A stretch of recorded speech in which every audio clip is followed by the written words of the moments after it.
Hey guys, it's finally arrived, the first full trailer for Godzilla vs. Kong. I've been watching it over and over again to break it all down, and I swear I get more excited with each viewing. There is so much going on here, homages to past Godzilla films, new titans, and our first look at Legendary's take on Mecha Godzilla. We'll start off by digging into each shot from the trailer, and then afterwards, I'll give you some of my own ideas and theories for the movie, and then we can discuss down in the comments. We open up on a cityscape. I'm not quite sure exactly what city this is.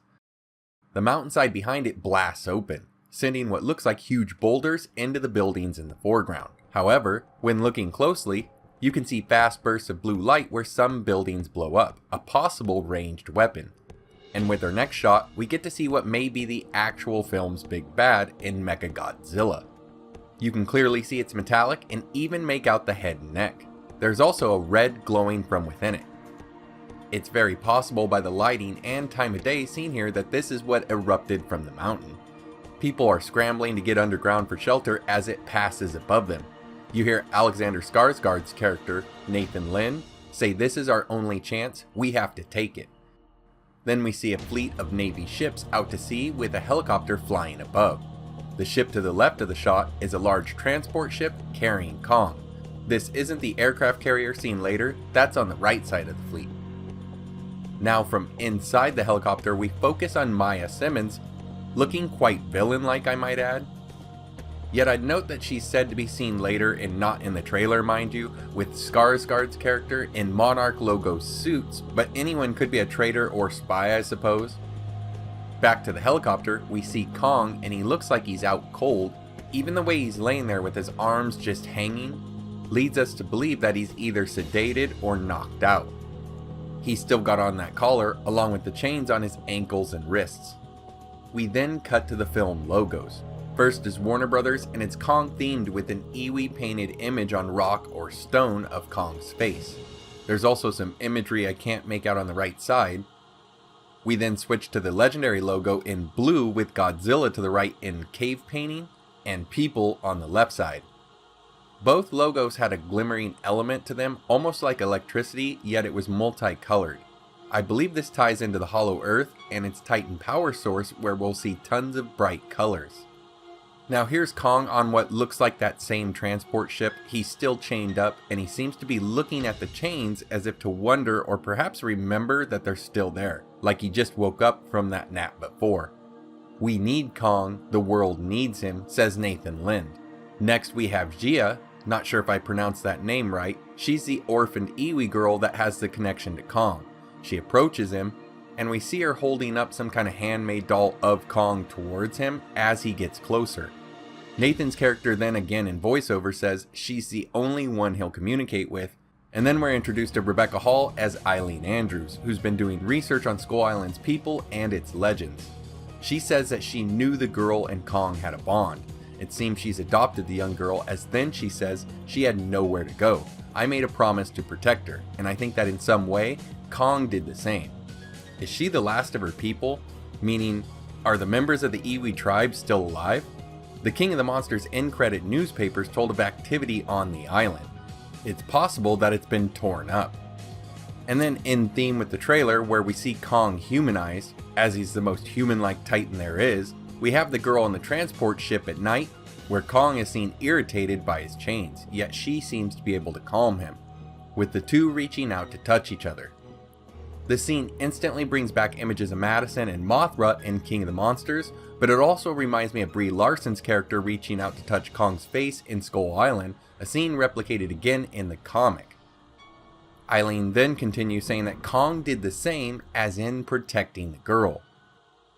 And now, it's time for Godzilla's entrance. The Iwi girl is pressing her hand to the steel of the ship, feeling the vibration from Godzilla's roar, somewhere deep in the water under the ship. A terrifying thought.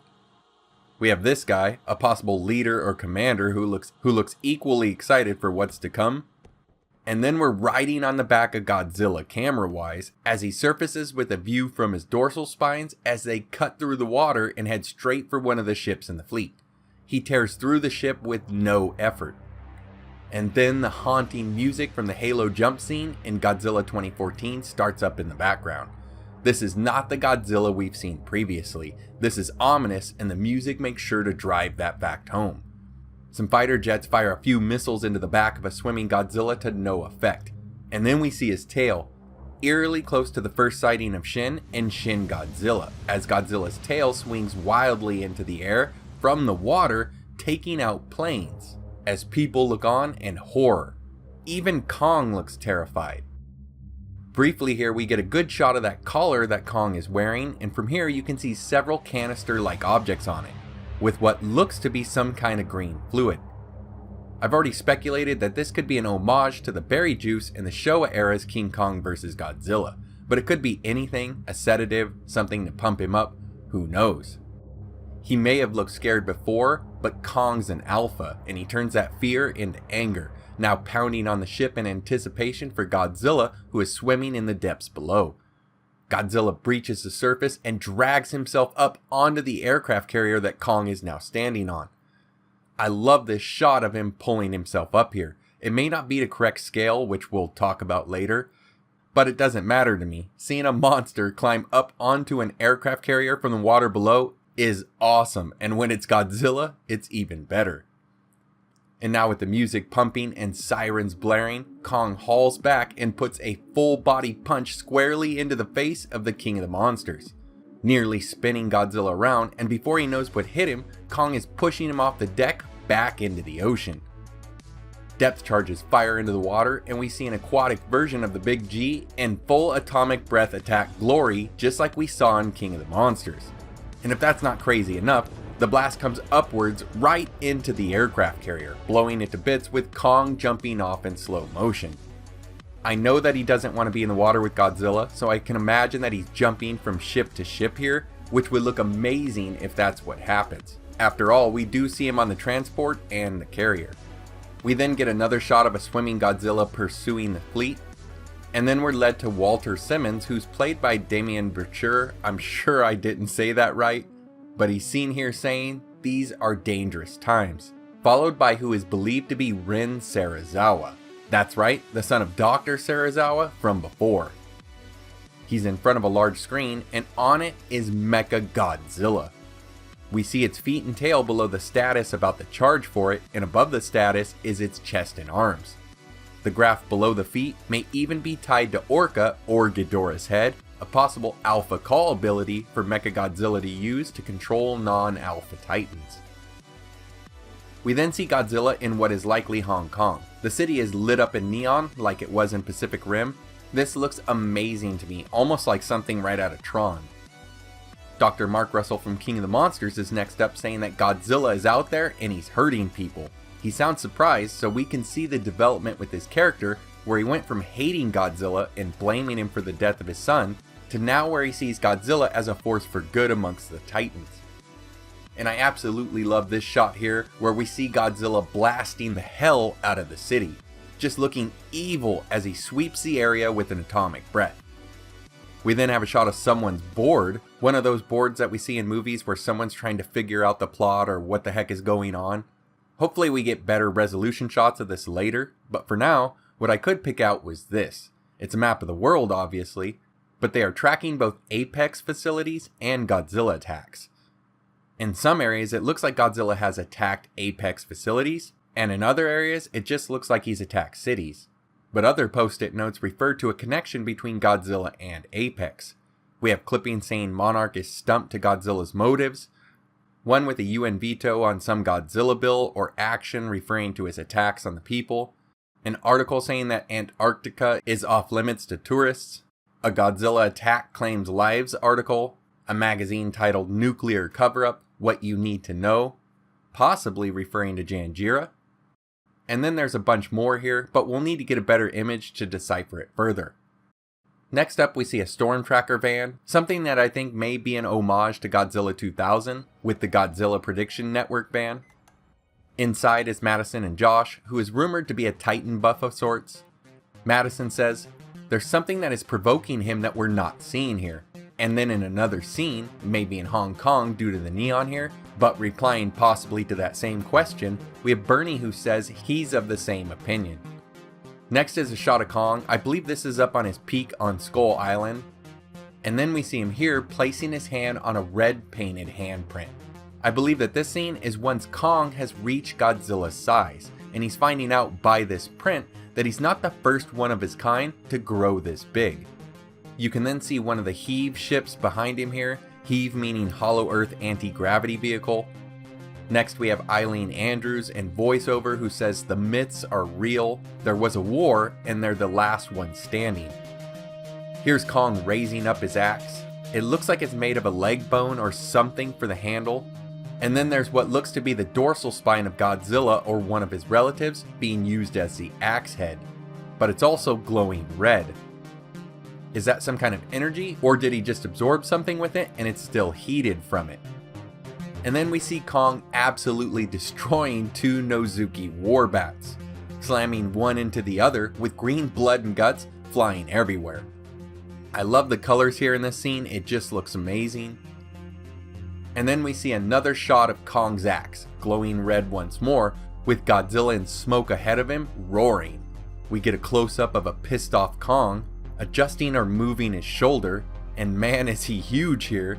And then we see what looks like Camazotz titans from the Kong prequel comic, flying down into the Hollow Earth. We see blue glowing lines on the walls, and at the bottom of the pit is Kong roaring up at the warbats as he stands on some glowing artwork of Godzilla on the floor. Is this the source of the Titan's power? It's not a corpse, it's flat, yet it's clearly Godzilla shaped and glowing blue. Was this made by the early humans? Is it covering the Titan power source, or is it the source itself? We'll have to wait to find out. Back in Hong Kong, we see Kong lay into the head of Godzilla with both hands together for a hammering blow. Madison and Nathan are both upset. Eileen Andrews says Kong bows to no one as the phrase "one will fall" pops onto the screen and we see the money shot. Kong jumping down onto Godzilla from above, axe in hand, with Godzilla blasting away with his breath attack, yet it's getting absorbed by the axe as Kong brings it down onto his head. And then the trailer ends. Okay, that was awesome. I remember going nuts when the King of the Monsters trailer came out, but I think I'm even more excited for this trailer. Yet with all that action, just what did we see here? Here are a couple of my theories. Godzilla as he's been portrayed in the Monsterverse has been a force for good, in a way, at least when the health of the environment is concerned.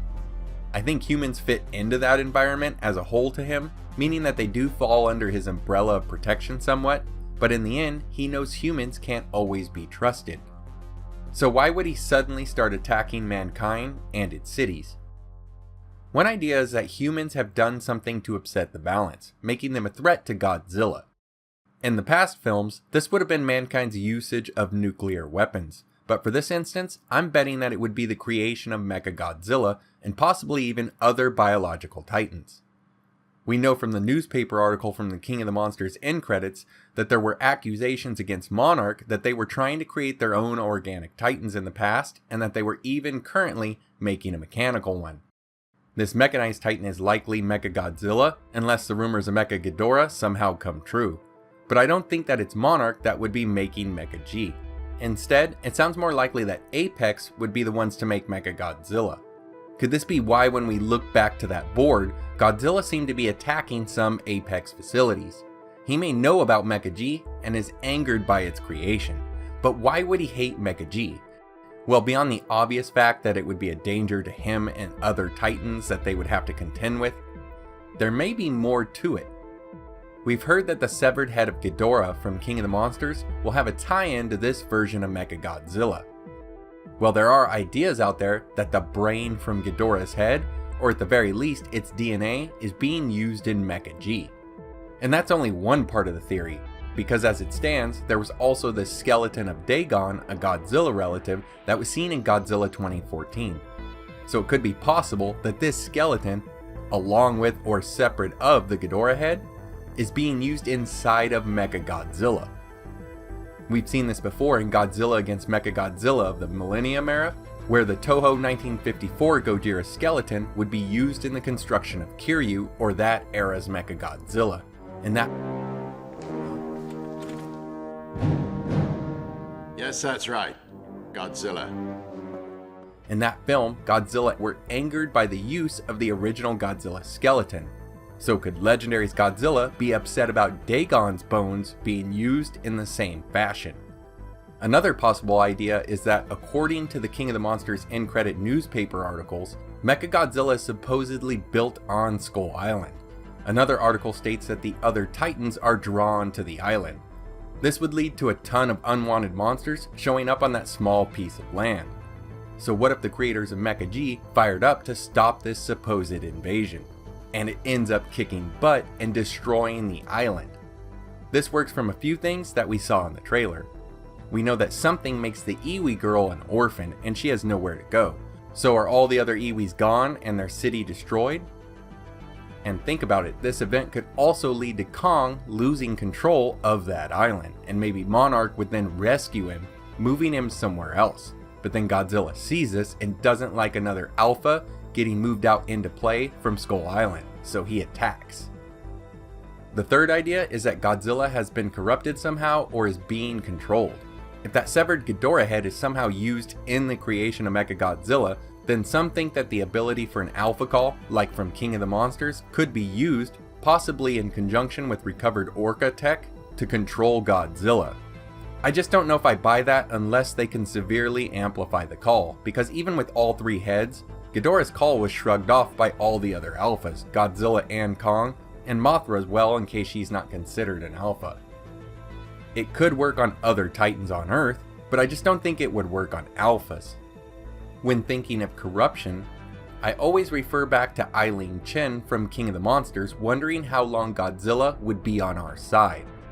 I've long had a theory that the massive nuclear power up to Godzilla in King of the Monsters, the one that was going to kill him, which was negated by Mothra, either by her energy when he absorbed it, or by him expelling that power through those pulse attacks, was the force that allowed him to survive. But what if that boost, even if it didn't kill him, did something negative to him? Could this result in a more antagonistic Godzilla? I doubt it now that we've seen more footage from the trailer, but I still wouldn't rule out something or someone controlling Godzilla or causing him to act the way he is.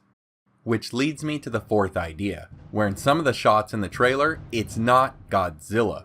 It's MechaGodzilla in fake Godzilla skin, a la the Showa era's Godzilla vs. MechaGodzilla.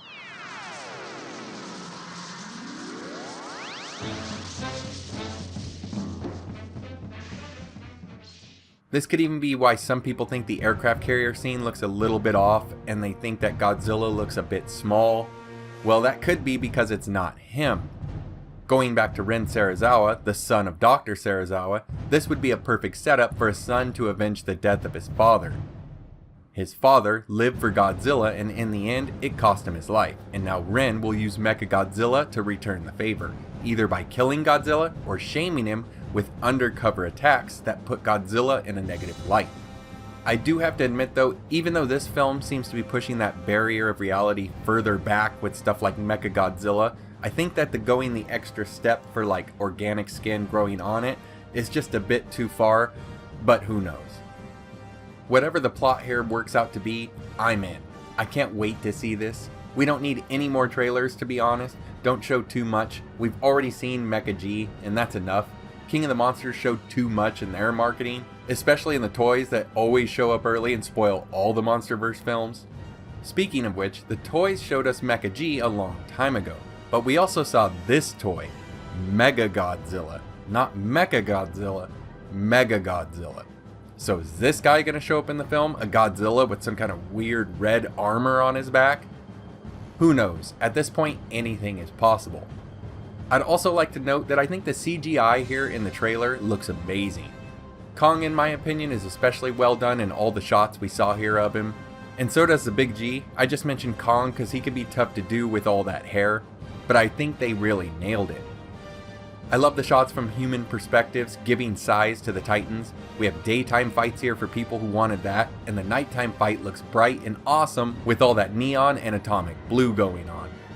It looks like the Hollow Earth areas will be really colorful and oversaturated too. That's a nice change from the darker footage from the earlier films. That's it for me on this one, guys. So why do you think Godzilla has gone rogue and is attacking cities? Or is that even Godzilla? Are you Team Kong, Team Godzilla, Team both, or maybe even Team Mecha G? Let's hear your theories and who you'll root for down below. Thanks for watching. Your likes, shares, comments, and subscriptions go a long way towards helping the channel grow. Take care, and I hope to see you next time.